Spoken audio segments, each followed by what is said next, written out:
Tripura government homeopathic association রবিবার তাদের 15তম বার্ষিক সম্মেলন উপলক্ষে আগরতলার আইজিএম হাসপাতালে কমপ্লেক্সের ফ্লোরেন্স নাইটিঙ্গেল অডিটোরিয়ামে এক মেগা রক্তদান শিবিরের আয়োজন করে।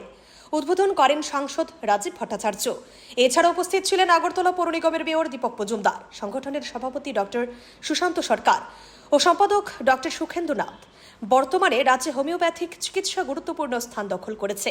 ত্রিপুরায় মোট 82টি সরকারি হাসপাতালে হোমিওপ্যাথিক বহির্বিভাগ চালু আছে, যেখানে 2024 থেকে 25 অর্থ বছরে 2 লক্ষেরও বেশি রোগী চিকিৎসা নিয়েছেন।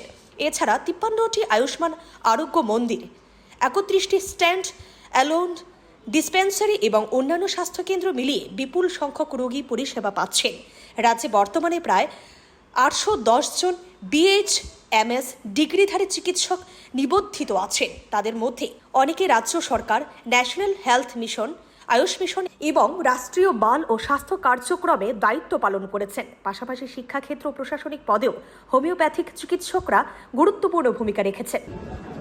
আজকে অল ত্রিপুরা হোমিওপ্যাথি ডাক্তার অ্যাসোসিয়েশনের তারা বার্ষিক সম্মেলনের উদ্যোগ নিয়েছে। তার পাশাপাশি ওনারা রক্তদানের মতো মহৎদানে তারা এগিয়ে এসছে। আমি তাদেরকে অনেক অনেক শুভেচ্ছা, অনেক অনেক অভিনন্দন জানাই যে এই সমাজের প্রতি যে দায়বদ্ধতা, এটা আমাদের কাছে কত বড় একটা মহৎ কাজ। কারণ এই রক্ত আমরা তৈরি করতে পারি না, পয়সা দিয়ে কিনতে পারি না। এই যে একটা রক্তদান করা, এটার মতো মহৎ কাজ আমার মনে হয় আর কোনো কিছু নেই। আর আমাদের সব অ্যাসোসিয়েশনই বলুন, গভর্নমেন্টের তরফ থেকেই বলুন, ক্লাবগুলি, NGOগুলি সবাই এবং ইন্ডিভিজুয়ালি, এখন দেখা যাচ্ছে ইন্ডিভিজুয়ালি।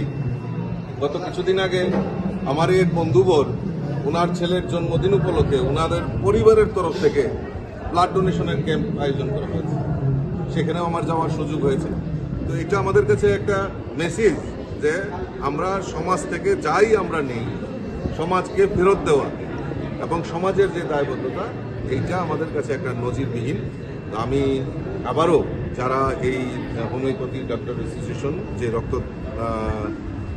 ব্লাড ডোনেশন ক্যাম্পের আয়োজন করেছে, আমি তাদেরকে অনেক অনেক শুভেচ্ছা, অনেক অনেক অভিনন্দন জানাচ্ছি এবং আগামী দিন তারা একটা সুষ্ঠু সংগঠন এখানে তৈরি করবে, সমাজের জন্য, রাষ্ট্রের জন্য যে চিন্তাভাবনা, সেই চিন্তাভাবনা নিয়ে কাজ করবে।